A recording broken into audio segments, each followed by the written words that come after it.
Bonjour, je suis Frédéric Bézier, directeur général France et Luxembourg pour le groupe Hays, le leader mondial du recrutement spécialisé. Je vous souhaite la bienvenue sur Talent in Progress, le podcast qui vous transporte dans le monde du travail d'aujourd'hui, de demain et d'après-demain.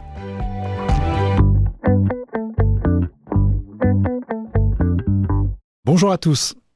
Le sujet de notre épisode d'aujourd'hui est celui de la diversité, de l'équité et de l'inclusion. L'acronyme DEI, Diversity, Equity and Inclusion, s'est fait une place importante dans les politiques RSE des entreprises désireuses de faire la démonstration de leur volonté d'agir dans un monde plus ouvert et plus juste. D'ailleurs, l'impact de ces actions en faveur de la diversité et de l'inclusion se joue dans les entreprises dès le recrutement, mais pas que. Pour développer ce sujet, j'ai le plaisir d'être accompagné de Rim Sanoun, qui a occupé différents rôles au sein d'Orange et qui se présentera tout à l'heure. Bonjour Rim. Bonjour à tous, merci pour l'invitation. Merci à toi d'être avec nous Rim. Est-ce que d'abord tu peux nous présenter justement les activités d'Orange ? Je disais que tu avais occupé plusieurs postes. Est-ce que tu peux nous dire un petit peu les principaux projets que tu as occupés au sein de cette entreprise ? Avec plaisir. Effectivement, après un diplôme d'ingénieur dans les télécommunications et récemment un executive MBA, j'ai occupé plusieurs postes au sein d'Orange, plusieurs postes de leadership allant de la gestion de programmes d'innovation à la transformation et la création d'entreprises à l'international dans le domaine de la tech. Donc je peux m'attarder sur 3 ou 4 expériences. Ouais. Donc déjà en tant que responsable de programme dans le domaine du mobile payment, j'ai pu lancer le service Orange Money dans plusieurs filiales en Afrique et Moyen-Orient. D'accord. Ensuite, je suis partie en Tunisie pour créer un centre international que j'ai fait grandir jusqu'à 150 ingénieurs qui sont experts, software engineers, qui sont dans le domaine de la sécurité, de l'intégration et du déploiement de nos services à valeur ajoutée. Après, je suis partie transformer une filiale encore à l'international à Abidjan, une de nos filiales dans le domaine de l'infrastructure. Et dernièrement, j'ai occupé le poste de CEO à Orange Business au Maroc. Et donc, j'ai eu le plaisir, pareil, de faire grandir Orange Business au Maroc jusqu'à 1000 salariés. Des experts dans le domaine de la tech, de l'ingénierie, de la cyber, de la data, de l'IA, du cloud, etc.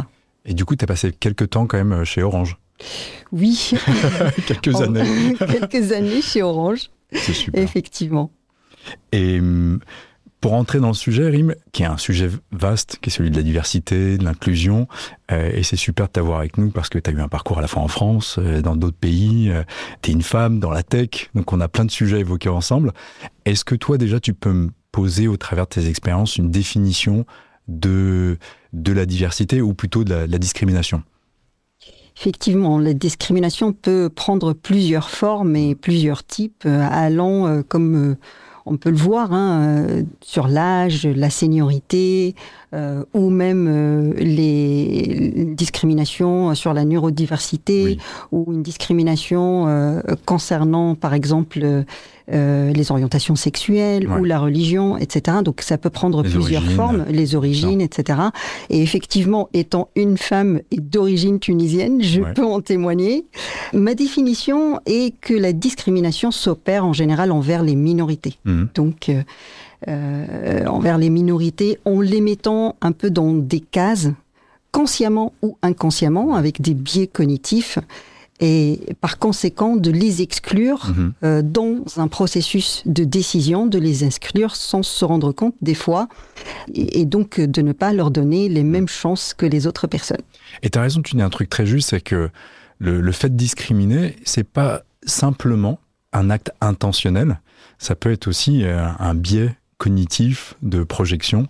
On le voit d'ailleurs avec beaucoup de clients qu'on accompagne, qui parfois ne sont pas toujours au fait d'exclure une situation, une personne au regard des choses, et que les gens expriment naturellement en disant non mais j'ai pas envie de discriminer, j'ai pas envie mon intention n'est pas là, mais il y a un acte en fait d'exclusion d'une partie de la population parce que on projette quelque chose au travers de sa politique de recrutement. Et est-ce que peut-être un sujet pour toi, elles viennent d'où ces discriminations dans l'entreprise ?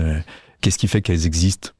En fait, je pense que les discriminations viennent du fait que on a peut-être un peu peur de ce qui est différent. On a plus envie peut-être des fois de travailler avec des gens qui nous ressemblent ou de promouvoir des gens qui nous ressemblent. Donc dans la société d'aujourd'hui, en plus, ça va trop vite. On a une quantité d'informations phénoménale à travers les réseaux sociaux, etc. Et donc forcément, notre cerveau, eh bien, il essaie de traiter ces informations de façon un peu plus rapide, et c'est là où les biais cognitifs opèrent. Et donc, c'est plus facile pour nous, finalement, de mettre les gens dans des cases et finalement, de tomber dans les stéréotypes de ces cases-là et de tomber dans cette discrimination. Ouais. En fait. Et quasiment d'être un peu dans un mode de pilotage automatique dans lequel on reproduit les normes qui nous entourent sans se poser trop de questions, sans challenger le statu quo de l'entreprise en disant bah non mais on a toujours fait comme ça, voilà ce qui se passe, on recrute des ingénieurs, ils sont comme ça, ils viennent de tel endroit, de telle école quasiment, avec quel type de profil, ça a toujours bien marché et puis voilà. Et d'ailleurs au risque de créer les propres pénuries de talent. Et parce que du coup, on s'enferme dans des cercles qui sont trop étroits et qui se reproduisent et qui se perpétuent, mais qui, parfois, on ne se rend pas compte des impacts que ça a, notamment en matière de recrutement et d'ouverture.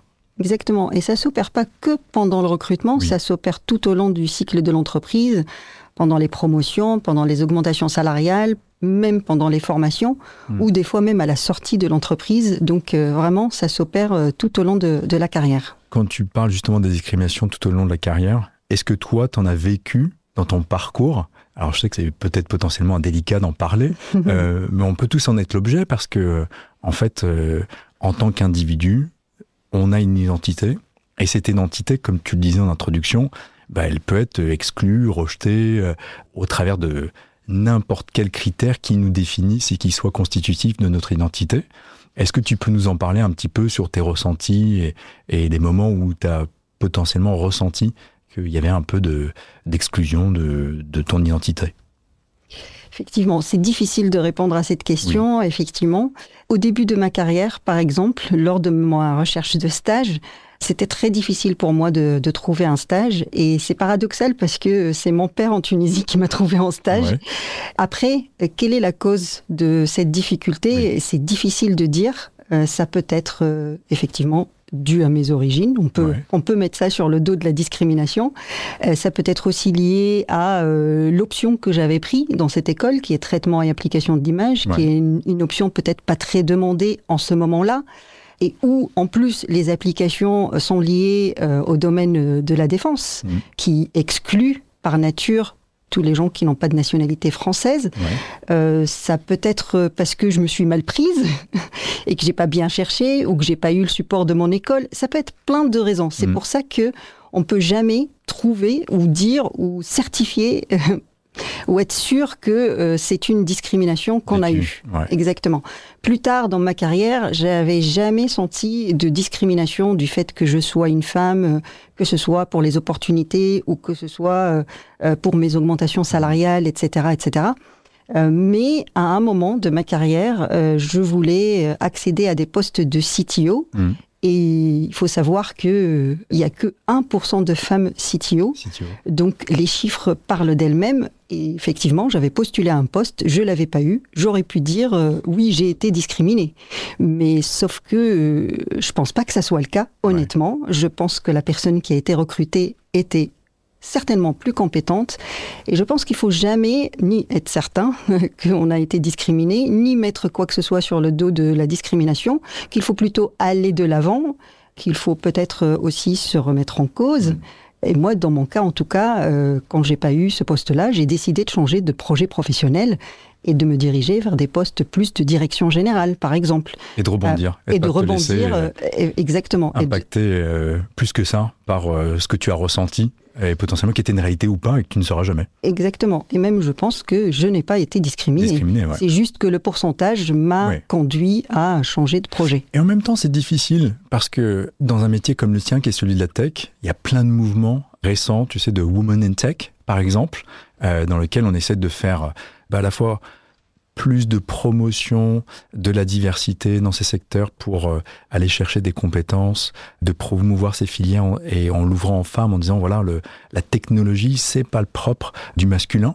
Et donc rentrer dans des filières en mathématiques, en ingénierie, en développement, en technologie, en sciences en fait. Ça c'est un fait. Aujourd'hui, dans les métiers de la science et de la tech, il y a moins de femmes que d'hommes.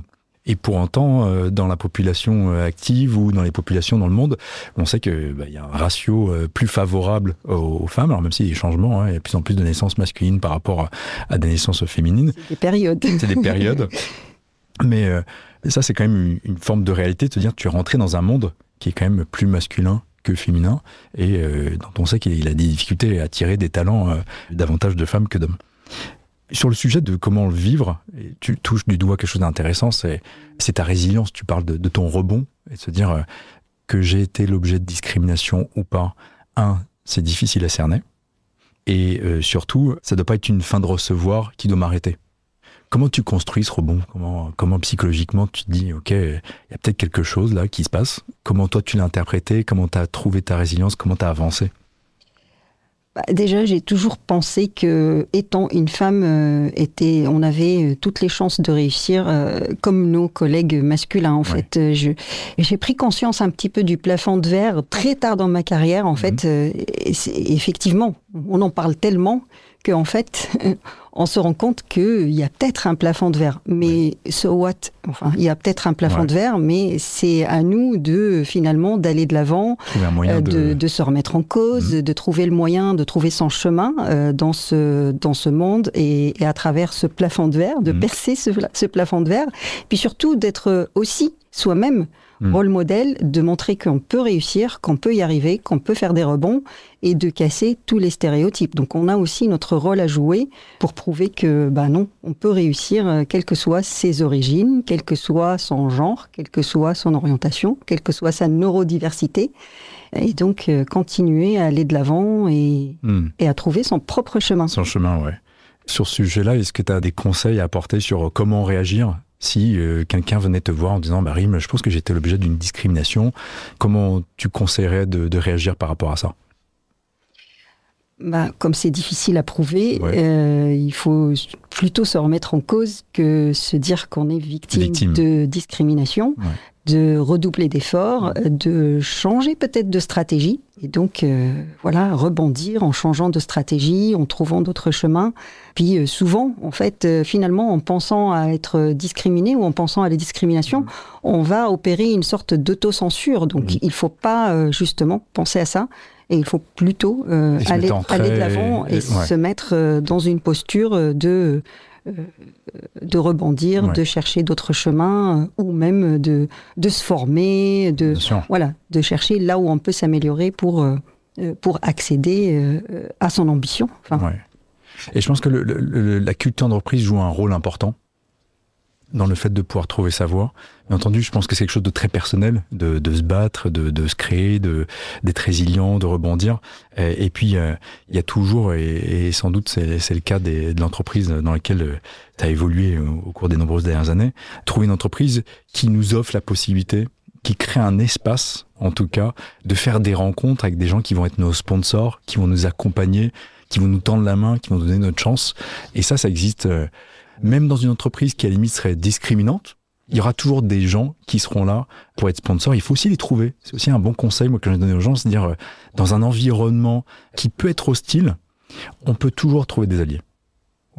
C'est jamais une entreprise qui est complètement à 100% contre soi ou à 100% avec soi, en fait. Même si on a une culture d'entreprise qui peut être potentiellement très ouverte, très accueillante, très incluante, et qui promeut la diversité, en son sein, elle aura toujours des personnes qui respecteront pas vraiment cette charte. Alors, en façade, potentiellement, oui, mais comme on le sait, la discrimination, c'est quelque chose de difficile à cerner, en fait. Une chose qui est importante, c'est de savoir s'entourer, et s'entourer d'alliés, de sponsors, pour pouvoir faire son chemin, exprimer son ambition, et trouver des challenges qui puissent nous nourrir, quelle que soit la culture d'entreprise, en tout cas.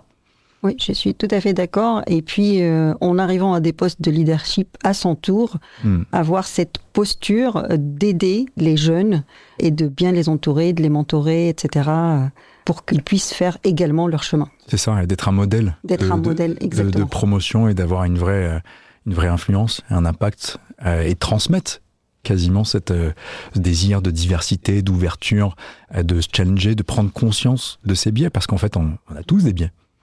Donc on a tous un rôle à jouer sur cette ouverture et cette diversité, sur les politiques justement de diversité, d'égalité, d'inclusion qui ont été, dont beaucoup d'entreprises font la promotion. Et je trouve que ça bien. Alors tout le monde dit, oui, hein, et là il y a du D&I washing, ou ok, mais en même temps, je trouve que c'est très positif de communiquer sur ces sujets-là.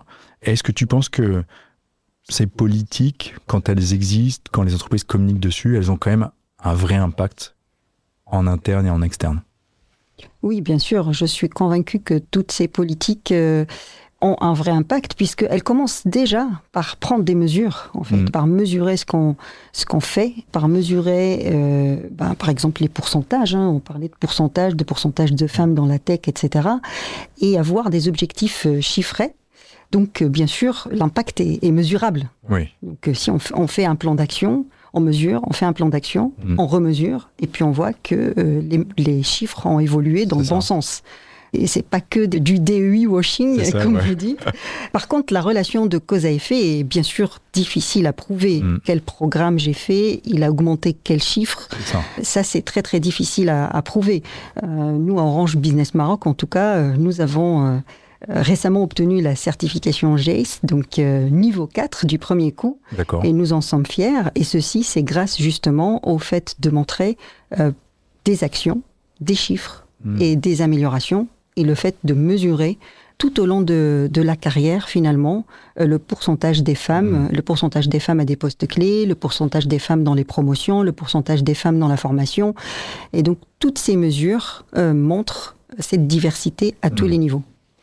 Oui, donc tu dirais, une des manières de promouvoir la diversité en entreprise, c'est déjà de se donner des objectifs quantifiables et de les suivre. Et de mesurer, en tout cas, l'évolution, et c'est ça qui est important, en fait. Complètement. C'est pas forcément d'atteindre les objectifs à 100% tout le temps, mais c'est d'avoir une évolution positive, de voir l'impact de ce qu'on fait, et de garder ce sujet-là aux agendas stratégiques des entreprises. Complètement. Est-ce que, Rim, dans ton introduction, tu nous disais que tu avais occupé plusieurs postes en France, en Tunisie, au Maroc, à Abidjan, tu nous parlais aussi tout à l'heure. Est-ce que la situation de la diversité, de l'inclusion en dehors de la France, dans les pays dans lesquels tu as travaillé, c'est aussi un sujet dans ces pays ? Bien sûr. La diversité est un sujet dans toutes les entreprises, et quel que soit le pays. Elle est différente. Elle est différente. Moi, j'ai vu des différences entre la France, où la prise de conscience, elle est très élevée. Enfin, sur tous les sujets, en fait. Le genre, l'âge, l'orientation sexuelle, l'orientation religieuse, etc. Ou même les personnes en situation de handicap, ou la neurodiversité. On a parlé de tout ça. Mais quand on va aux mesures, on voit que le point de départ, il est quand même assez faible. Par exemple, le pourcentage sur l'égalité hommes-femmes, le pourcentage des femmes dans les STEM dans les pays en Europe, et en particulier en France, il est de 28%. Donc, on part déjà d'un handicap, parce que les femmes dans les écoles d'ingénieurs, elles ne sont pas présentes avec des grands pourcentages. Et effectivement, si déjà on arrive à ce pourcentage-là dans la tech, on est bon, mais on est un peu capé par ce pourcentage-là. On essaye de le dépasser en faisant de l'upskilling, du reskilling, etc. Mais le point de départ, il est assez bas. Quand on compare avec les pays en nord de l'Afrique, c'est tout le contraire. La prise de conscience, elle est peut-être moins forte, surtout sur les sujets de handicap, de neurodiversité, etc. Mais le pourcentage de femmes dans les STEM, lui, il est très haut. Il est à 42%. D'accord. Donc le point de départ, il est très bon. Mais par contre, tout au long de la carrière, et même à partir de l'école d'ingénieur, en fait, on commence à perdre les femmes.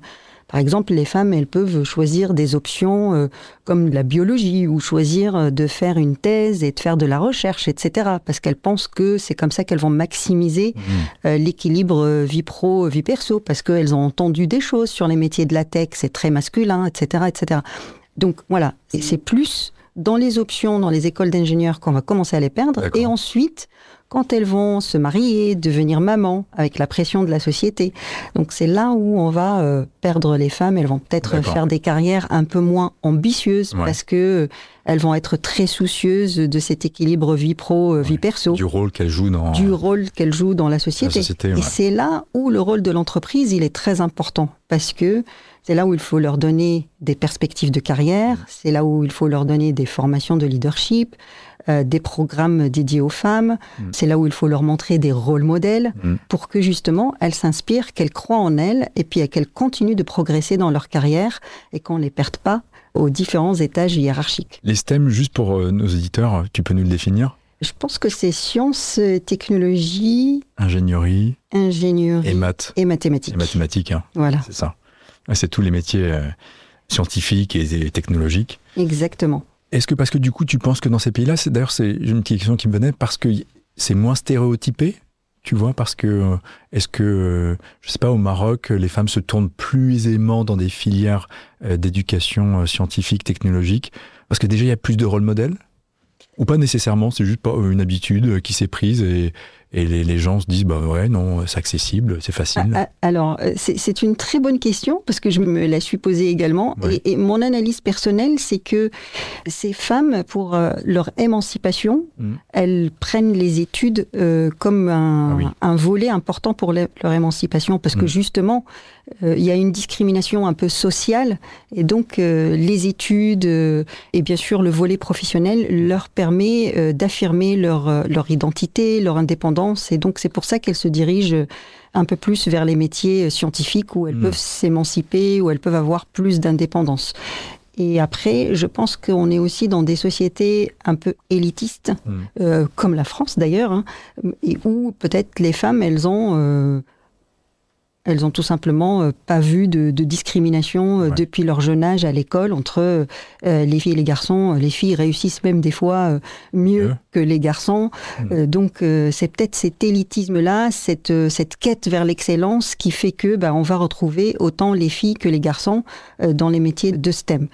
Je ne sais pas pourquoi en France et en Europe on a si peu de femmes. Peut-être que des stéréotypes ou des préjugés sur les études d'ingénieurs et sur les pourcentages finalement, parce que finalement les stéréotypes se perpétuent. Bien sûr. Quand on a un pourcentage de 25%, les filles vont se dire oui, si je prends une école d'ingénieur, il va y avoir moins de filles, ça va être très masculin, donc elles y vont pas et donc ça se perpétue.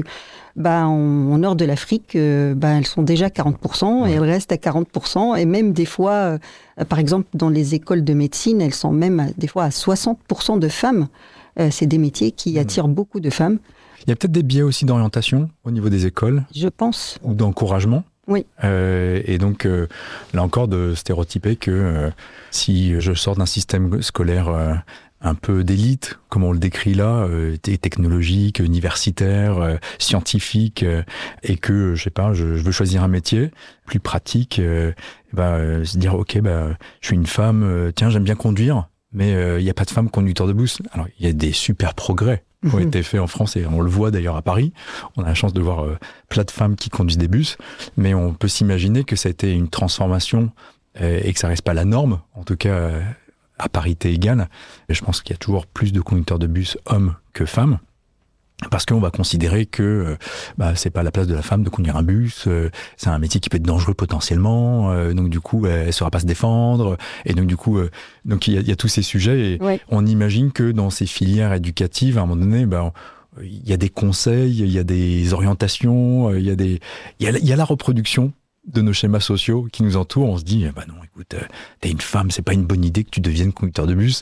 J'imagine qu'il y a ce type de conversation dans le tissu social qu'on représente en France, qui fait perdurer ces phénomènes d'inégalité. Et c'est très difficile à comprendre parce que ça doit se passer assez tôt finalement. Exactement. Et c'est pour ça que maintenant on fait des efforts aussi, même dans les livres d'école, où on montre souvent le pompier en habit d'homme et puis l'infirmière en habit de femme. Et donc, on fait attention à ça maintenant sur les images, et on montre des femmes policiers, des femmes pompiers. Et c'est effectivement depuis le jeune âge que ça se passe, que les filles vont avoir cette idée reçue, elles vont s'auto-censurer finalement. Moi, j'ai une super par rapport anecdote. à ces métiers. J'ai deux enfants.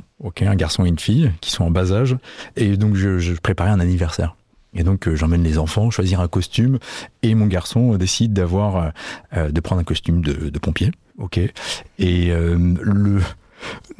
ma fille qui adore, ils ont 18 mois d'écart, a souvent envie de faire comme son grand frère. Donc décide de prendre le même costume de pompier. Et je pense que dans mon comportement, eh bien, je me dis, j'ai aucun problème avec le fait qu'ils choisissent tous les deux un costume de pompier. Mais je l'ai quand même orienté en disant, t'es sûr que c'est ce costume-là que tu veux? Parce que je sais qu'elle adore licorne, les princesses, ainsi de suite, mais elle a encore codes sociaux et tout ça. Donc je l'oriente en disant, tu veux pas un costume de princesse? Et je me suis vu le dire en me disant, pourquoi tu la laisses pas prendre juste son costume de pompier comme son frère? Parce qu'elle a envie, elle trouve ça. Et elle, d'ailleurs, elle m'a répondu, elle me dit, non, papa, je veux le costume. Et donc je me suis dit, pas de bataille, tu la laisses prendre son costume de pompier, c'est super, et ils iront, j'aurai 2 petits pompiers, voilà. Mais quand même, et aussi comment le magasin est formé quasiment. Il y a un petit rayon qui est plus coloré rose, il y a un petit rayon qui est plus pour les garçons, donc j'oriente, je reproduis les schémas, les schémas de la société. Les schémas de la société. Ouais. Et donc ça nécessite quand même un peu de gymnastique de dire, mais pourquoi ? Et alors que bien sûr, il y a plein de femmes chez les pompiers, enfin plein. Un pourcentage. Il y a un certain pourcentage qu'on imagine qui est sans doute plus faible que les hommes. Oui. Et c'est de dire, non mais ça sert à rien, c'est quoi cette histoire? Donc exactement. Je pense que voilà, on contribue tous à une société qui potentiellement reproduit des stéréotypes. Moi, pour un petit peu parler des anecdotes aussi, moi j'ai 3 frères et je suis la seule fille et donc j'ai toujours joué avec les garçons. Voilà. Et en fait, quand j'étais petite, je jouais au foot avec mes frères et mon frère jouait à la corde à sauter avec moi. Voilà. Et on jouait souvent à des jeux de société qui sont mixtes. Et je pense que mon père n'a jamais finalement discriminé là-dessus, nous a jamais discriminé là-dessus. Il nous a acheté des jouets avec lesquels on peut jouer ensemble. Exactement. Et c'est ça le plus important. Et c'est ça le plus important. Exactement. Donc voilà, je pense que ça aide à faire son chemin. Et comme je l'ai dit, ce chemin d'excellence, c'est ça qui finalement, moi, m'a ramené à faire une école d'ingénieur, mon frère également. Et je suis partie à l'étranger avant mon frère. C'est lui qui m'a suivi. Donc voilà. Donc c'est toi qui as l'idée le chemin. C'est moi qui ai l'idée le chemin. Il t'a suivi. Eh ben c'est bien. Tu l'as sans doute inspiré du coup. Je pense. Tu penses? Il m'a toujours suivi comme ta petite fille qui a suivi son grand frère. C'est clair. Et peut-être un jour ça s'inversera parce que voilà, il y a des parcours de vie qui nous amènent à des endroits et l'influence respective et réciproque, c'est quelque chose de formidable en fait. Parce qu'on peut tous s'inspirer les uns des autres sur plein de domaines différents. Exactement. Rim, ça sera un peu ma dernière question pour toi. T'es engagé, j'ai vu sur ton profil LinkedIn avant justement de préparer notre interview que t'étais engagé aussi dans l'inclusion des femmes dans les entreprises. Et ça veut dire quoi justement essayer de travailler sur ce sujet de l'inclusion des femmes? Tu nous as parlé de ton parcours et ainsi de suite. Comment ça se matérialise? Qu'est-ce que tu fais sur ce sujet-là? On a parlé des enfants et moi j'ai 2 filles. Et je suis convaincue qu'il faut combattre les stéréotypes depuis le jeune âge parce que je suis sûre que même les maîtresses à l'école qui peuvent dire aux filles non, les filles sont pas bonnes en maths ou je ne sais quoi. Ouais, elles sont plus littéraires. Oui, elles sont plus littéraires ou les garçons sont plus forts ou quand un garçon a une bonne note, on dit qu'il est intelligent. Quand une fille a une bonne note, on dit que elle a bien bossé. Donc, tous ces stéréotypes-là, j'étais convaincue qu'il fallait les combattre. Et donc, j'ai commencé par armer mes filles contre ces stéréotypes-là. Après, je me suis également engagée moi-même auprès des jeunes filles dans les lycées. Donc, j'ai intervenu dans des lycées à Paris, à Rabat. Et j'ai vu comment les filles s'autocensuraient. Et donc, c'était important pour moi de donner ces rôles modèles aux filles dès le lycée, parce que c'est là où elles font leur orientation. Ensuite, dans les écoles d'ingénieurs, comme j'ai expliqué, pour qu'elles fassent les bonnes options, les options qui sont sur des métiers demandés. Et on sait que la majorité des métiers en 2030 vont être dans le digital. Donc, il ne faut pas qu'on arrive à une société où on exclut les femmes du métier du digital. Et ensuite, avec ces interventions, finalement, le but, c'est de démystifier les métiers, les carrières, de parler de plusieurs chemins de carrière quand on a un diplôme d'ingénieur, de renforcer la confiance en soi, d'enlever cette autocensure, d'aider les filles à avoir de l'audace, d'aller vers ce qu'elles ont envie de faire et pas ce que les parents ont envie qu'elles fassent ou la société envie qu'elle fasse, ou même peut-être le mari plus tard, etc. Donc voilà, ça là-dessus, j'étais engagée en externe, en interne dans l'entreprise également, bien sûr, j'interviens de la même façon. On avait fait beaucoup d'ateliers à l'occasion de la Journée internationale de la femme, et puis j'ai intervenu moi-même en tant que rôle modèle, mais aussi avec des programmes pour promouvoir les femmes, pour les former au leadership, ou des actions de RSE, de mentoring et même de subventions de bourses pour des femmes venant de milieux défavorisés. Donc voilà, plusieurs actions en entreprise qui nous ramènent également à avoir de très beaux résultats, avec 44% de femmes sur mon dernier rôle chez Orange Business Maroc à tous les étages, jusqu'à Moncodir. Ouais. Et puis, bien sûr, une grande fierté également que mes 2 filles ont suivi un parcours d'ingénieur. Donc, voilà. Ça a sans doute été leur premier rôle model. Oui, je crois bien. Je crois bien. Donc, voilà, toutes les actions. Et je continuerai à m'engager à l'avenir en faveur de cette diversité, au-delà de l'égalité homme-femme. Et je suis d'accord avec toi parce qu'en fait, je pense que dans nos rôles, et quels qu'ils soient, être des ambassadeurs des autres, c'est une action qu'on peut tous donner. C'est-à-dire que c'est même d'ailleurs pas une action qu'on peut simplement avoir en tant que leader dans une entreprise, parce qu'effectivement, quand on est leader d'entreprise, on a un scope de décision qui nous appartient, qui est important, et dans lequel on peut à chaque fois prendre des décisions qui impactent socialement notre environnement, la culture d'entreprise, et qui envoient des signaux en fait en permanence de ce qu'on veut, et que les gens observent, critiquent, commentent, qui appartiennent vraiment au rôle de leader. Et c'est une nécessité et c'est normal. Mais je pense que il y a aussi dans notre environnement, dans nos comportements, dans notre quotidien, des phénomènes sociaux qui nous appartiennent tous et qu'il est important d'observer, jusqu'à des comportements de consommation que je décrivais tout à l'heure, dans lesquels on fait des choix, on pousse des choses, on dit des choses. Encore, c'est un truc habituel de le dire, mais on dit des choses quand on consomme. Mais on dit plein de choses à plein d'égards dans nos familles, dans nos cercles d'amis, dans notre quotidien. Je pense que c'est... Et je sais que voilà, dans le monde dans lequel on est, il y a aussi plein de voix qui s'élèvent et qui sont pas pro-diversité, et qui sont pas pro-inclusion, qui sont plutôt sur le repli de soi-même, sur la protection d'une identité face à une autre. Ça crée, à mon sens, beaucoup de clivages. Donc c'est important, en tout cas, sur ce sujet, la diversité, l'inclusion, de l'équité, qui est mis en avant et promu en France, notamment, que plein de voix comme la tienne puissent prendre parole, être des ambassadeurs pour embrasser le monde dans lequel on est et dans lequel on est tous. Merci beaucoup en tout cas pour cette invitation et de m'avoir donné la voix. Pour pouvoir l'entendre et la partager. Merci Rim pour cet épisode. À bientôt.